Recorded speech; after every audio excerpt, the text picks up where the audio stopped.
Hi, everyone. This is Nancy. Welcome to today's edition of That Man Jesus Ministries. I'm joined by our social media influencer, Melissa Davis, and we are here for the website launch. Woohoo! We're so excited Yay! about the website. I got some compliments from Melissa, which means a lot because she's been in this industry for like 30 years. I love, love, love the website. I helped design a lot of the website myself. I actually also designed the logo, which I love as well. I think it sends a very clear message about what our ministry and online Bible studies are about.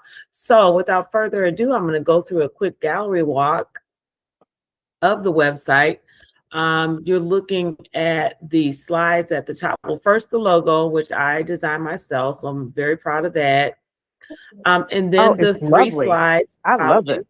yes, I love it. So some of the web developers, they found some of the photos. I found some other photos on Adobe Stock, but I think that it's like, the adage that a picture is like 1,000 words. I really think that the photos really bring the website to life. And then I Yes. kind of talk about my ministry and how I journey from, a teacher to a Bible teacher, and I talk about my former business experience here in a letter to the young ladies who come on the site or women of any age. I wanted to really add a personal touch, and at first I had a family photo, but I was like a teenager in that photo, so I was like, because I wanted a photo with my mom in it, so I'm like, yeah, I Uh-huh. think I need to take that out. So I might end up putting a photo of my mom there later. And then this is our weekly podcast. We come on 3 times a week. So one of the things I had the web developers do is add a lot of call to action buttons because I didn't feel like there were enough on their original draft. So like this watch now, I made that suggestion that they put that in there. There's just a lot of action words and calls to action just to make the website more interactive. And as you can see, even the captions on the photos, those are all like calls to action.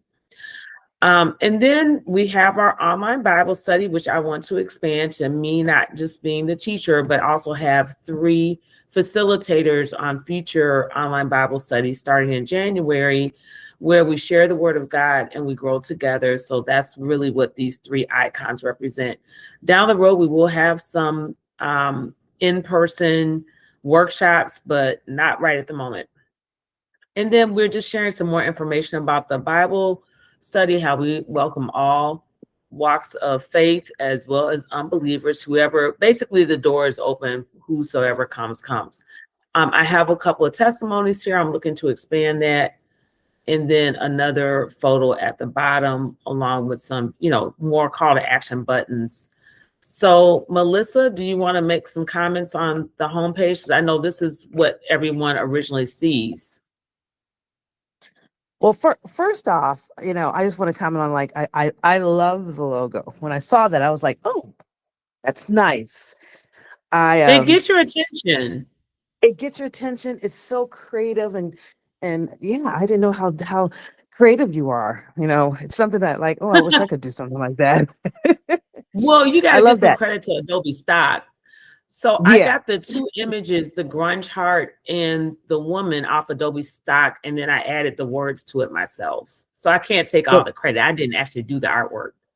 Oh well, it's nice. I love the big, and you can keep scrolling. The big hero image. The those stock The images are slideshow. yes. I love the the slideshow. Those are nice. Those are Hmm. nice. Um, and yeah, this one with the putting up 2026 is just right on time. It's like okay, yeah, something to kind of think about for the year.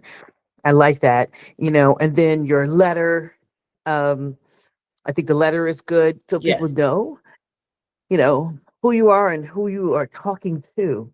It's very clear as to who you're want to talk to. And you'll be surprised because some of my clients, I'm like, who's your audience? You have nailed it Right. with it. Well, you know what, Melissa? I took the data from Detroit Business Hub Group. For those of you who don't know, Melissa and I go back a few years now because she was our marketing specialist with the Detroit Business Hub Group, which is a former nonprofit that I had started a few years back, 5 years back to be exact. Our vice Wow. president, Brandy Shelton, took over the organization. Isn't time flying? I know. Gosh.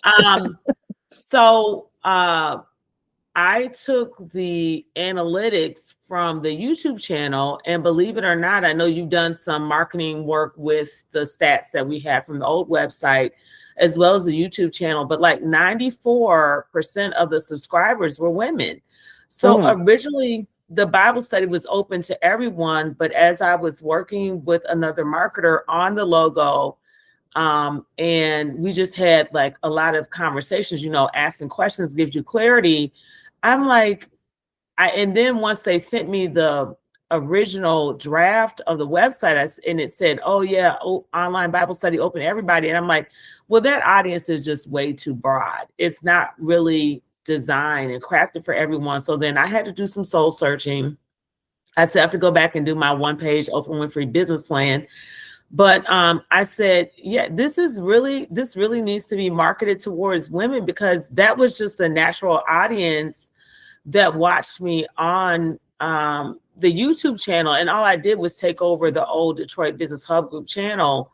So I really feel it kind of just developed into a women's ministry. It wasn't like my intentions, but when I sat down and really thought about it, I'm like, yeah, I think this is my audience, because this is who watches me, with the data that we had already had. So I just kind of played on the organic audience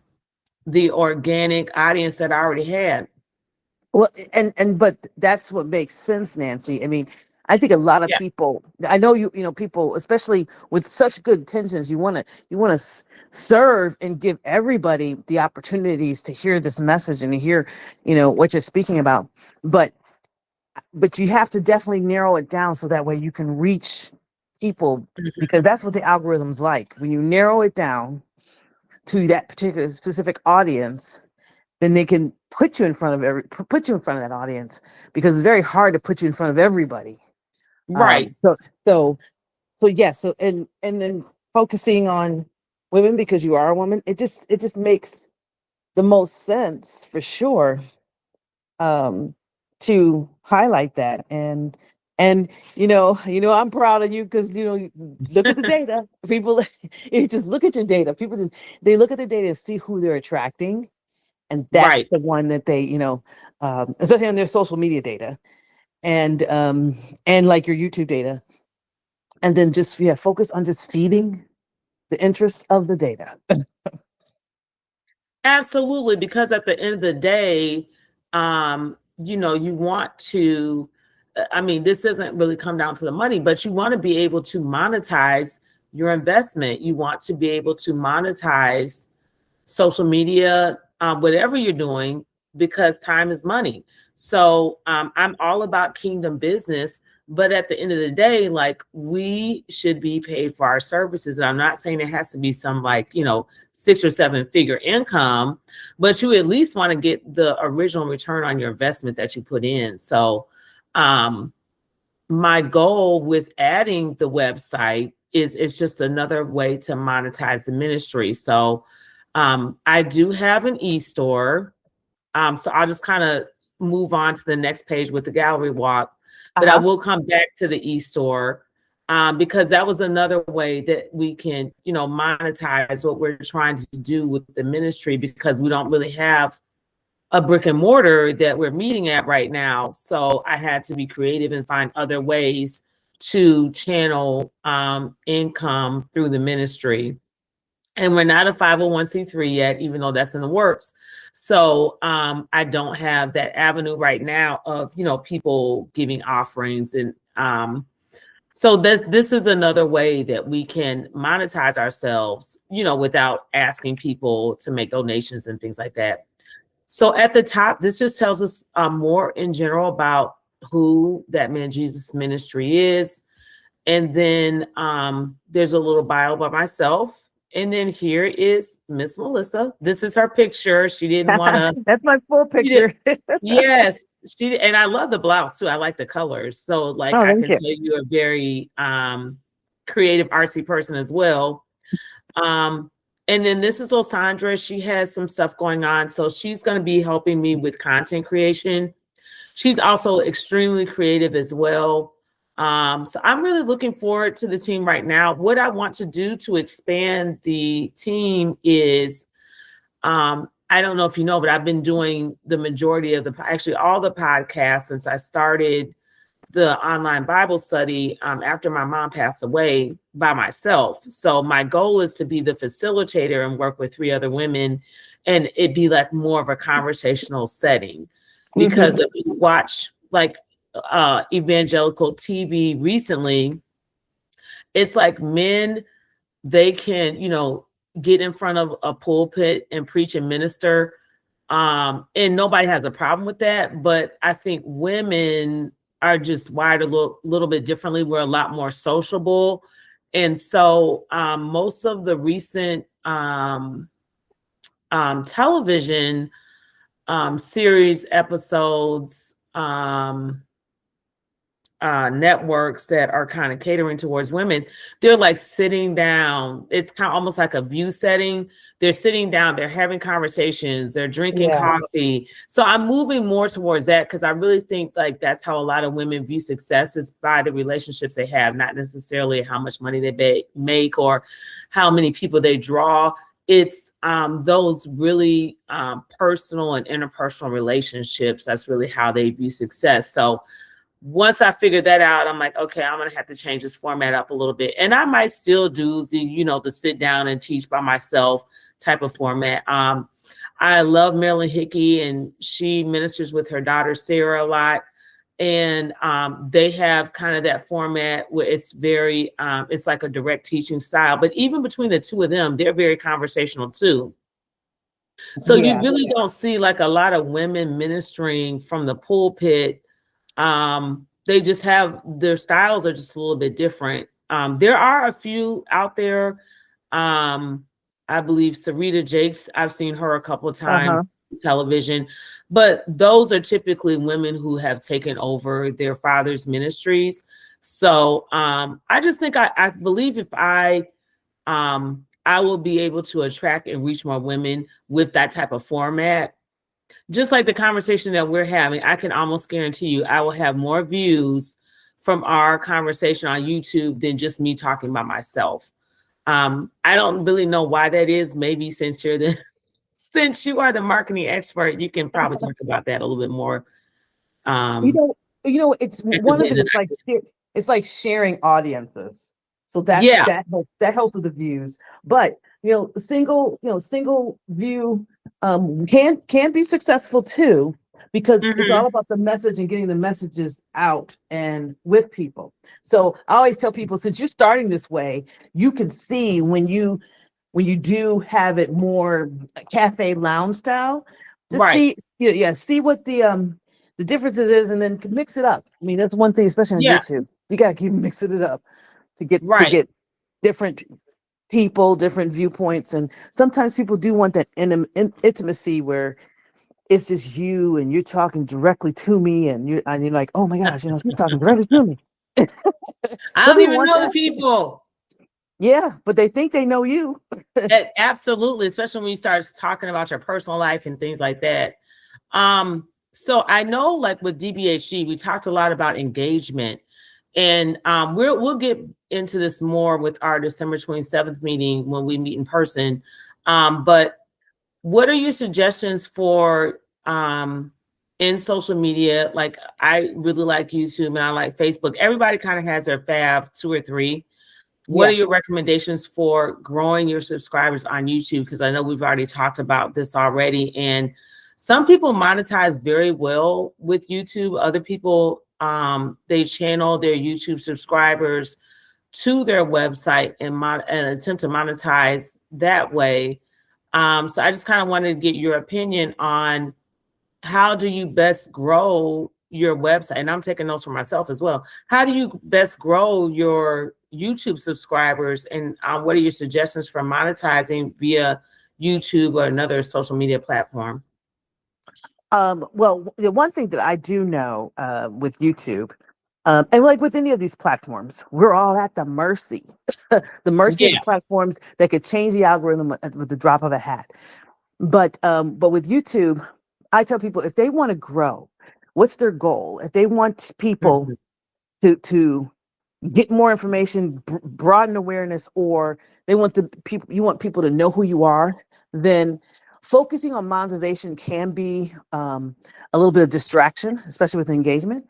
I think Okay. it's really about consistency. And since you've been getting out there and speaking and being on YouTube consistently 3 times a week, Yes. that's definitely going to pay off. And then when that continues to get hit, and as you continue to grow, and the production value of what you're offering changes, and you do a little bit, like you said, you do more lounge style where, people are sitting on a table and you have like a 2 camera setup, something like that.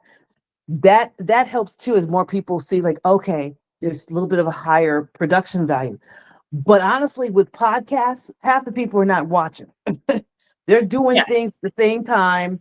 They're listening, and especially with what you're trying to do here and the message that you're trying to put out, it's more or less of, okay, I need to hear that word, and I Mhm. don't necessarily need to see it as much. I may be looking at it and maybe on a screen when I'm on my laptop at work or something like that, but it's hide behind another screen. But it's just the consistency of it, and then just trying um changing out certain things like in your descriptions, the keywords that you use. That's all going to Mhm. help with when it comes to YouTube and what they like to see. There's always got to be some sort of, you got to get them in the first 5 to 15 seconds to keep Right. them there, right? To keep them there. And then, but I do think, your CDA, CTA, the call to action for them to come over to subscribe, to come to your website, just make that the main thing, and then you're going to see growth in both ways. But I always say, people sometimes when they try to chase monetization, they they get frustrated, they say it's not working, Right. and they lose out on like, okay, I could have been making money if I just pointed people to just reach out to me directly, Yeah, of and course. That's why I said channel them to your website, because that way yeah, they can get more information about what you're trying, about what your message actually is, yeah, and versus then just you are hearing bits and pieces of it. exactly, and you're gonna find like there's some people who that you didn't that they were listening to you, and you're like, oh my gosh, like say my message is appeals to women between the ages of 25 and 55 or something like that. And then you Right. might, find out, you send people to your website and they engage, and you find out like, oh wow, there's a woman here who's 21 or 18. Like, okay, I need to Mhm. make sure that I have content and context, for a broader age group. Or maybe people come to your website are like 40 above. Maybe I need to not have Right, right. context, right? Well, that's another reason for me doing the Bible studies in a, more of a conversational kind of sit down, um, like you want to say sitting, you said sit on the table. I think you meant sit on in chairs. Hopefully, Yeah. we Yes. don't want them sitting on tables. No, No, no, not sit on that's the the table. wrong type of Yeah, I meant to website. say sit around the Yeah. table. Oh God. Man, that's how it is with live social media though. But yeah, that's why I wanted that format, because I wanted women, first of all, I wanted to really represent the diversity, and also show different us as different seasons. So women who are our age, some who are younger, because I wanted to get that generation G and X and Z, whatever, capture Mhm. that audience. And then some more seasoned women that are, might be in retirement, they're no longer working, and how they fulfill their time in their days. So I really wanted a mix of that. So I'm looking for women to put in those slots now, and just being very prayerful that I select the right people. And if not, they'll quickly move on anyway. But I did want to talk about you, since we discussed this on the phone already, and you quickly pivoting from where you were like a year ago to how many subscribers you have now. You had like 10 times the growth. So what are some tips that you can give us? Like, how did you do that? What do you think sold your YouTube channel to get that many more subscribers in 1 year? I think one of the things was, leaning in on great counsel. So I just looked and see, like, what are some of the people who are doing what I'm doing exactly, not exactly, but close enough out there. Okay. And I looked and see what they were doing on YouTube, and I was like, okay, how to mimic it. There's definitely some rules of engagement on YouTube that helps when it comes to it. There's long form podcasts that make sense, like for podcasts that are over an hour. Then it's like playing around with maybe short form podcasts or short form information that maybe is only 15 minutes, right? Or even less, 8 minutes. I think 8 minutes is for most people, 8 minutes is like a good starting spot, especially for those who want to grow and then eventually get monetization, because you got to have time so that way you can get the ads in. But for me, it was seeing what other people were doing, and then I mimicked some of that. But then my topics, I wanted to make sure my topics were really, really relevant. Now I talk about all things, like a lot of things about marketing, and Right. so what are some of the things that people would go to YouTube for? It's the second largest search engine out there. TikTok's coming quick though, in terms of searching. People want to know how to do things, they go to YouTube. Right.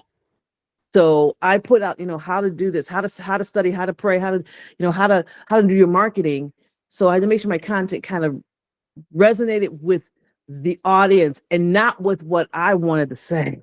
That was another big thing. I had things to say, and I had this whole series I was working on. Like, okay, I'm gonna do this whole small business series about here's the things you need to do, the top 20 things that you do. And then I realized, I'm like, okay, no, people are looking for certain things. Yeah. Right. People are watching it, and people are looking for specific things. And so I just kind of going down that, and then I just jumped on what I saw trends or things that people really, really liked me talking about. And like today, in today's world, if you could take everything and wrap it around what I call like the core things in anybody's house or anybody's life is, jobs, money, wellness, and how to make more money, health, and to put a lot of things in those terms. Because you could kind of weave your way back to those. That's what kind of worked for me, or what is working for me. But the main thing, I'll say this again, is consistency. If you could stay consistent, if you could say that I put out three videos a week, and you could do that for 52 weeks a year, you're going to see results. You're going to see results. So in other words, it doesn't really matter what your message is. The fact that you're consistent will attract people. Consistency will attract people. They know that new content's coming, and then YouTube knows it, and YouTube will spread you out. They're like, okay, she's out here a lot. We're gonna have people discover her more. That's good. Because like you said, it's all about coming in front of new audiences. I like what you said about creating value. So it sounds to me like you just basically you went and educated yourself on what people wanted to see, and then you created value by providing that information to your subscribers and reaching those new audiences. Yes, because we have the curse of expertise. Like, you went to school, you know a lot about ministry, you've been in the word, so you have expertise in that. And sometimes that could be a curse, because you know what you want to say to people right now, but really you might have to say it in a way that's like, okay, I wouldn't say it like this, but that's how people will absorb it and hear it. And so yes, and that gets the value, gets to the value. And so I had to do that. I had to figure that out and realize that, oh, okay, my foundation in marketing, is very, academic, but I need to really think about it from how people are really going to apply it. So that's the value. Absolutely. It's just like with me having like a communications degree from Wayne State, they say like technology moves so fast. That was like in 2000. I think I graduated like in 2000. What are we, 24, 22? I don't even remember. Maybe 2002. That like most of the information I can't even use. Like I can use the textbook information, but in terms of like, for instance, I took like a video creation class, like none of those, none of those devices are still being used today. Yep. No, nobody's using a VHS to record today. So a lot of that information is antiquated. So they say like some degrees are terminal. They're only going to be good for like 10, 20 years. So you constantly have to continue educating yourself. Yep, you do, because it's constantly changing, and that's the thing about marketing. I mean, to me, anybody who says that they're expert in marketing, I kind of look at them skeptically because I'm like, oh no, you need to be an expert in pivoting because marketing changes all the time, and there's the expertise. What we did last year at this time is like, okay, I don't think it'll work this year, and the AI has accelerated a lot of things too. Oh, for sure. And my thing too is that when you said pivot, that's like the magic word because I feel like I've reinvented or pivoted myself so many times. Like it's tiring. I'm like, okay, who am I this year? What message am I sending this year? Like my core foundation hasn't changed, but the way I presented myself, first with Women Who Inspire, then Detroit Business Hub Group, and I've been a businesswoman and I've been in education, and people are like, can you just like, my mom was like this, like you need tunnel vision, just focus on one thing. But like you said, I think that's a curse of being gifted. Some people are just extremely good at one thing and they know that's their gift and they accelerate in that or excel in that. And then other people, God gave them multiple gifts. So sometimes you can confuse yourself on them, like, what gift am I supposed to be using when? So like you said, it's kind of, it's got that dual effect. It's both a curse and it can be a curse and blessing at the same time. Yeah. But, as long as you just kind of listening out and hearing for what you need to do, when you need to do it, that's half the battle. Yeah. And what I found is that I feel like all of my different experiences, they've kind of led me to a path of where I am right now, because we're all like on this path and journey to self-discovery. So I mean, some things I would change, but honestly, I feel like if I hadn't gone through some of those experiences, I wouldn't be in this position today. So I don't have, of course we all like have some regrets, but I feel like God positions us in certain places for a reason, and he does not waste anything. So he's going to use those experiences. If he wants to use it in ministry, he can do that. He can use it in other areas, and you might have just gone through something so you can bless someone else and minister to someone else. So I would say don't take, we should not be taking any of our experiences that we've had for granted, because it's off. I feel like God has a purpose for all of it. Yeah, exactly. And then celebrate the small, like I said, the small things. It's like on YouTube.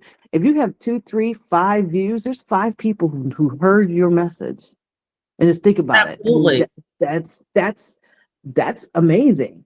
And you want to kind of celebrate that. And then the people who follow you, there's people who clicked on you because they find the value in what you're providing. Yeah, absolutely. And here's the thing about ministry, like I don't mind, being in education and doing all the things that I've done, but it's like when you start talking about ministry, you're dealing with people's eternity. And so the weight of that is much heavier. Like when I was a student at Spring Arbor in their education program, one of the things that one of the professors said was that, I believe he might have been the dean of education at the time, was that in his opinion, a pastor is the highest calling. He said it's higher than a president because you're dealing with people's souls. And then he said the second highest position in his opinion or career that you can have is a teacher, because you're dealing with children. And God takes that very seriously. It's not something that he takes lightly. So I just feel that, people who are in ministerial positions, it's very heavy and weighty. And even if I only touch one person, I only get one or two views on some of these videos, I feel like I've accomplished more doing this. It's more satisfying than what I did in my secular career, because somebody could be making the decision to give their life to Christ just from watching you on one show. So it's Yeah. not anything to play around with. And nobody, I think, originally goes into ministry for the money, because you're dealing with people's eternity. Like, they're making decisions that are going to affect them the rest of their lives and beyond that. So that to me is a lot more valuable than me saying, oh, well, I've got to do this podcast because I need to sell, X amount of items to pay this bill or whatever. It's like, I feel like what you were saying earlier, if you have a genuine message that you're trying to get across to your audience, I really sincerely believe that the money is going to come from somewhere. And God wants to be our source, so we don't always know where those funds are going to come from. But He just tells us to trust Him and let Him deal with everything else. Amen to that. Amen to that. I received that myself, but yes. Well, I won't hold you long, Melissa. I know you have things that you have to get done. We will chat more when we meet in person on Yeah. December 27th. I will follow up with you, because when I was talking about conversation, I know it's going to be a really small, intimate group. So I think that I might move the location so we're not in such a large meeting room. So I will keep you posted about that. I have a restaurant in mind. I spoke to one of the owners today, but they closed for a certain amount of time because we are hitting the Christmas season. Mm-hmm. So I will get back with you one off, and we can solidify the date. And then I have to talk to the other ladies who had already RSVP for that date. I just want to close out by showing you all the store where, if you would like to, you can buy products. So I do have a monthly newsletter that I send out to everyone who signs up for the mailing list. They will receive this once a month via email. And I also have a couple of ebooks out. I was just speaking to a businessman today about getting some merchandise on the e-store. So these are ways that you can definitely bless the website and the ministry, so we can continue the good work that God has started. And then on our contact page, I'll just show you this real quick, Melissa, because I don't know if you had a chance to see it yet. There's a spot where everyone can provide their information for the newsletter. They also have an opportunity to share their testimony, or how the website or the YouTube channel has blessed them. And then finally, how we can help. So asking for prayer or anything else, that's our store and contact us page. So that's the rest of the website. Oh, that's So any great. closing? Yeah, thank you so much. Any closing remarks? No, I think it's great. I think you're onto something. I can't wait to see how this continues to blossom and grow. And thanks for reaching out, and make me and allowing me to be a small little part of it. So I hope to Oh, no see you. I'll see problem. you real soon. Yeah, at the end of the month. But yeah, just let Yes, me know. Just reach out to me. yes. I will follow up with you. So thank you, audience, for coming on with our expert, Melissa, our social media influencer. Just a couple more call to actions. Please go to thatmanjesus.com. You saw us talk about it. We debuted it on today's show, and sign up for the e-newsletter so we can keep in touch with you. Also, make sure you subscribe to our YouTube channel. And finally, you can watch us Tuesdays and Thursdays at 9 p.m. and Saturday at 10 a.m. at That Man Jesus Ministry on YouTube. Thank you so much, Melissa. Thank you, audience, for sharing a few moments with us this evening, and we will talk soon. Yes, thanks. Take care. Okay, you too. Bye-bye, everybody.